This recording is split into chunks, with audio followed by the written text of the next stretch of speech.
देख रहे हैं वार्ताकार। मैं यहाँ पे आप सभी को बताना चाहता हूँ कि शिवसेना उबाटा और महाराष्ट्र नवनिर्माण सेना और राष्ट्रवादी कांग्रेस इनकी तरफ से आज जो वचननामा घोषित किया है, उस वचननामा में हिंदुत्व भी नहीं है और मराठी जो भाषा का हर बार वो उल्लेख करते, उस भाषा का भी उल्लेख उसमें नहीं है।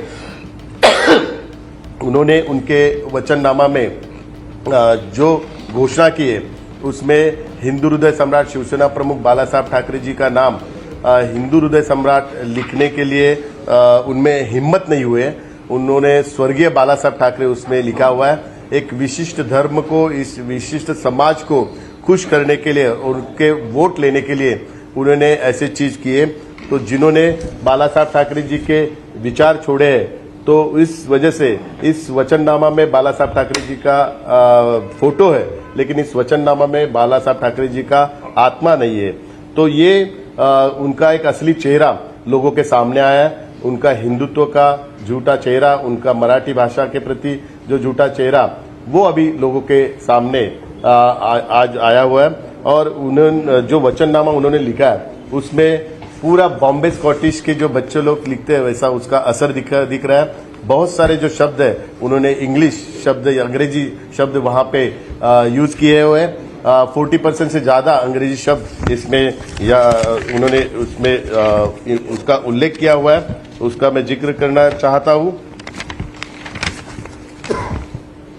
कंस्ट्रक्शन, डिमोलिशन, डेब्रीज, फिर गोल्डन आवर और कैरेक्टर के बारे में उन्होंने लिखा है, मुंबई के कैरेक्टर के इसके लिए। तो उसके बारे में मैं ये बताना चाहता है। उसमें उन्होंने मराठी में लिखा है की मुंबईचे मुंबईपण अधोरेखित करण्यासाठी एस्थेटिक सेन्स कहाँ से शब्द लिहिला है पता नहीं है, पाळला जाईल आणि मुंबईचे कैरेक्टर जपले जाईल, यानी कि मुंबई का कैरेक्टर बैलेंस किया जाएगा।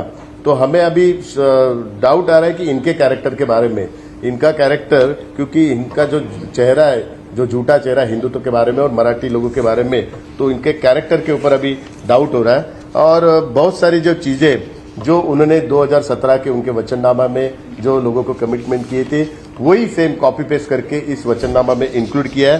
तो इसका जवाब 15 तारीख को पूरे मुंबई के लोग देंगे और मुंबईकर के जनता को विकास चाहिए, डेवलपमेंट चाहिए और उनको पूरा विश्वास है केंद्र में महायुति की सत्ता है, राज्य में महायुति की सत्ता है और मुंबई महानगर पालिका में भी महायुति की सत्ता आएगी तो ही डेवलपमेंट होगा। इनके माध्यम से, ट्रिपल इंजन के माध्यम से, इनके माध्यम से काम रोका जाएगा, ये लोगों को पता है। इसका अनुभव पिछले 2.5-3 साल लोगों ने लिया है। तो लोगों को पूरा महायुति पे विश्वास है और 16 तारीख को महायुति के 150 से ज्यादा नगर सेवक जीत के महायुति का ही मराठी महापौर मुंबई में बैठेगा। धन्यवाद।